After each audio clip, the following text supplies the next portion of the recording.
1978년 11월 18일 세계 주요 언론들은 남아메리카의 작은 나라 가이아나에서 벌어진 참상을 일제일면 머리기사로 보도합니다. 깊은 숲속의 마을 광장, 질서 없이 쌓여있는 시체들, 그 안에는 아이들의 몸도 섞여 있었습니다. 사망자 수는 914명. 단 하루 만에 벌어진 일입니다. 남미 가이아나의 존스타운에서 발생한 인민사원 집단 자살 사건은 전 세계를 충격과 슬픔에 잠기게 했습니다. 900명이 넘는 사망자 중 276명이 어린아이였다는 사실은 이 비극을 더욱 참혹하게 만들었습니다. 이 사건은 단순한 집단 자살을 넘어 맹목적인 믿음이 얼마나 위험한 결과를 초래할 수 있는지, 그리고 사이비 종교의 폐해가 얼마나 심각한지를 극명하게 보여주는 사례로 역사에 기록되었습니다. 인민사원은 1950년대 후반 짐 존스라는 인물에 의해 미국에서 시작된 종교 단체였습니다. 그는 인민사원이라는 종교 공동체를 창설합니다. 그는 세계 평화를 외쳤고 인종차별에 반대했습니다. 흑인과 백인, 가난한 사람들과 소외된 이들을 한자리에 모았죠. 기독교와 사회주의를 결합한 독특한 공동체였습니다. 무료 급식, 노인 돌봄, 인종통합 예배. 인종차별이 심했던 당시 흑인과 백인이 함께 예배를 드리는 모습은 도시 빈민층의 열렬한 지지를 얻었습니다. 하지만 집단이 커질수록 내부에서 이상한 조짐이 나타나기 시작했습니다. 가족들은 이상함을 느낍니다. 외부와의 접촉이 차단되고 신도들은 점점 집단 안에서만 살아가게 됩니다. 이때부터 존스를 비판하는 목소리는 사악한 외부의 음모로 취급됩니다. 미국 사회의 비판, 언론의 의혹 제기, 친지들의 탄원은 모두 CIA와 FBI의 공작으로 치부되었죠. 겉으로는 평등과 사랑을 외쳤지만 짐 존스는 점차 자신의 권력을 강화하고 신도들을 통제하기 시작하며 광적인 면모를 드러냈습니다. 1973년 존스는 추종자들에게 미국을 떠나 방해받지 않는 땅으로 가자고 제안합니다. 그가 선택한 곳은 남아메리카의 가이아나였습니다. 가이아나 정부는 약 25,000에이커의 땅을 제공합니다. 1974년 존스는 추종자들을 이들고 그곳으로 옮겨갑니다. 이곳은 곧 존스타운이라는 이름으로 불리게 됩니다. 하지만 그곳은 추종자들이 꿈꾸던 이상향이 아니었습니다. 외부와 단절된 밀림 속 자유로운 이동이 불가능한 곳이었죠. 인민사원은 사회주의 낙원을 표방하며 외부 세계와 철저히 고립된 생활을 유지했지만 실상은 짐 존스의 독재적인 지배 아래 놓인 폐쇄적이고 억압적인 공간이었습니다.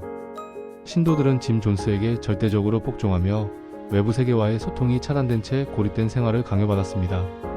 인민사원에 대한 인권침해 주장이 제기되면서 미국 하원의원 레오 라이언이 진상조사단을 이끌고 존스타운을 방문합니다. 1978년 11월 18일 라이언 의원과 진상조사단 일행이 존스타운을 떠나 귀국하려던 중 인민사원 신도들의 무장 공격을 받아 레오 라이언 의원을 포함한 조사단 일행이 피살당하는 충격적인 사건이 발생합니다. 이 사건은 짐 존스가 자신의 범죄 행위를 은폐하고 신도들을 더욱 강력하게 통제하기 위해 집단적 죽음을 명령하는 결정적인 계기가 됩니다. 존스는 얼마 전부터 신도들에게 선택의 시간이 다가왔다며 죽음을 연습시켰습니다. 그는 이를 100세기 밤 훈련이라고 말했죠. 라이언 의원 피살 직후 짐 존스는 신도들을 광적으로 선동하며 청산가리를 탄 주스를 마시게 합니다. 신도들은 독약을 마신 후 고통으로 몸부림쳤습니다. 무장 경비병들이 탈출을 시도하는 신도들을 막았고 저항하지 못하는 어린이들에게는 강제로 톡 국물을 먹였다는 증언도 있습니다. 존스타운에서는 총 918명이 사망했으며 이 중 극히 일부를 제외하고는 모두 시아나물 중독으로 사망했습니다. 특히 상당수의 신도들은 짐 존스의 강압에 의해 본인의 의사에 반하여 톡 국물을 주사받은 것으로 밝혀졌죠.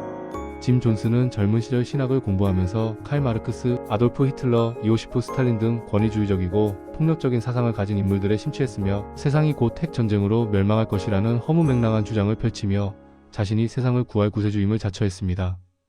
그는 신도들에게 끊임없이 종말에 대한 공포감을 조성하고 세뇌 교육을 통해 자신의 통제 아래 두었습니다. 인민사원은 흑인 마약 중독자, 노숙자 등 도시 빈민계층을 위한 구호 활동을 펼쳐 좋은 평판을 얻기도 했지만 이는 짐 존스의 추악한 광적인 행위를 가리는 가면과 같은 역할을 했을 뿐입니다. 사건 이후 미국 사회는 큰 충격을 받았습니다. 왜 그토록 많은 신도들이 짐 존스의 명령에 따라 집단 자살에 동참했는지에 대한 근본적인 의문은 여전히 풀리지 않고 있습니다. 인민사원 집단 자살 사건은 맹목적인 믿음과 폐쇄적인 공동체가 얼마나 끔찍한 비극을 초래할 수 있는지 보여주는 대표적인 사례입니다. 사람들은 거대한 힘을 가진 자의 폭력을 복종이라는 형태로 견뎌냅니다. 그때 사용되는 권력자의 무기는 우리는 선택되었다는 집단 체면과 나르시시즘입니다. 이 허황한 집단 관계가 죄 없는 이들을 죽음의 구렁텅이로 몰아넣은 것이죠. 짐 존스 부부가 한국인 아이 2명을 입양했다는 사실은 이 사건을 더욱 안타깝게 합니다.